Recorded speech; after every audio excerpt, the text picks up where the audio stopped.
सध्याच्या क्षणाला गॅस संकट उभं असलं तरी सुद्धा साई भक्तांना मात्र त्याची चिंता नाही, कारण साई संस्थांच्या सौर ऊर्जा प्रकल्पामुळे गॅसची बचत होतीये। सौर ऊर्जा प्रकल्पामुळे दररोज 250 किलो गॅसची बचत होतीये। भाविकांना त्यामुळे मोठा दिलासा मिळतोय।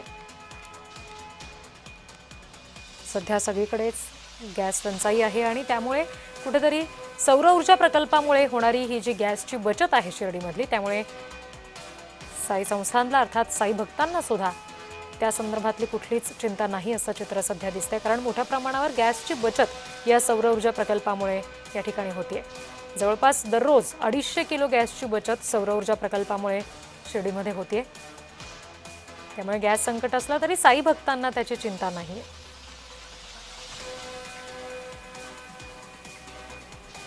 एलपीजी सध्या युद्धजन्य परिस्थितीमध्ये जर एलपीजीचा पुरवठा जर काही खंडित झाला किंवा अपुरा झाला तर त्या दृष्टीने संस्थांना निश्चितच पावले उचलावे लागणार आहेत आणि त्यामध्ये जे आहेत जर जे आपण प्रसाद भोजन देतो त्यामध्ये थोडासा बदल करावा लागणार आहे, जेणेकरून जास्तीत जास्त भाविकांना आपण प्रसाद भोजन त्याद्वारे उपलब्ध करून देऊ शकतो।